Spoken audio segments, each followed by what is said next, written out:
Yes, I started the video today with Haniel in the background there. Say hi, son. And of course, I've got that fantastic chauffeur. Tell you, life is good. I was looking at the Bible. It's a pretty common verse. It's in the book of Proverbs, chapter 4, verse 23, and it says, "Guard your heart above all else, for it is the source of life." Notice it says above all else.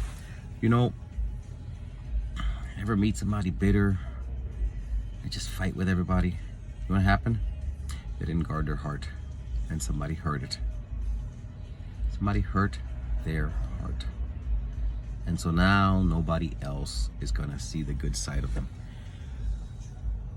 I am pretty sure that there's a whole lot of folks out there listening to me right now that have had their heart hurt. You know the interesting thing about having your heart hurt?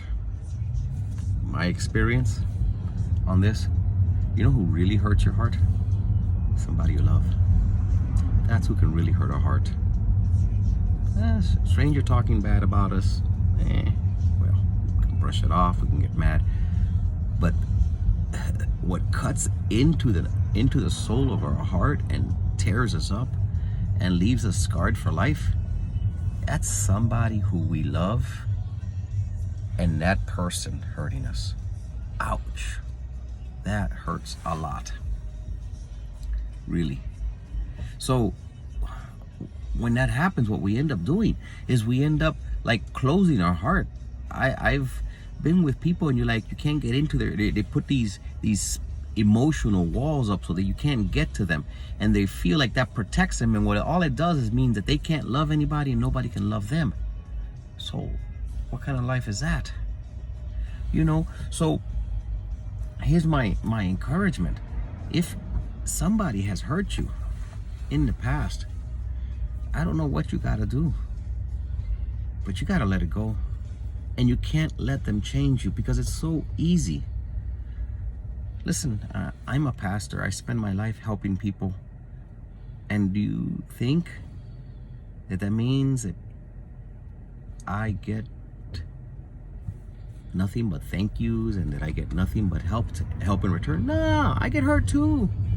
I get hurt sometimes by some of the people that I help the most. Funny how that works, huh? So guess what?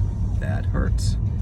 I think those kinds of things sometimes happen because the enemy wants to wound us so that we won't help anybody else. Oh, I'll just screw it. Why help anybody? You understand? So the enemy can use one bad apple to kind of spoil my image of the rest of the bunch. So we got to be careful with that and not let what somebody else did to us affect how we see everybody else. And realize one other thing. Here's the other key point. Before you label that one person that hurt you as bad or evil, is that, and Paul shared this with us, that sometimes we do what we don't want to do, and what we don't want to do is what we end up doing, because we're still in the flesh and we're still inhuman. You understand? So guess what? Before you judge that person that hurt you, realize you have probably hurt a bunch of people who you love too. Accidentally. You probably don't even know how much you hurt them. Maybe they said 20 things to you and you said one to them back. But that one thing you said, that was an atomic bomb. You destroyed them. It was the one thing you shouldn't have touched. You went straight for the heart, straight for the jugular, straight to kill them. And you accomplished it. You understand? We hurt people too. You may feel sorry. It's too late. You hurt them. So guard your heart. And if someone's hurt your heart, start the process of praying, the process of forgiving, because you can't let it go if you don't forgive. Forgiving and moving on, so that once again you can experience love and joy. Because if not, that's going to be a cancer. It's going to rot your bones. The Bible says that too, by the way. It'll be a root of bitterness. And we don't want to be bitter.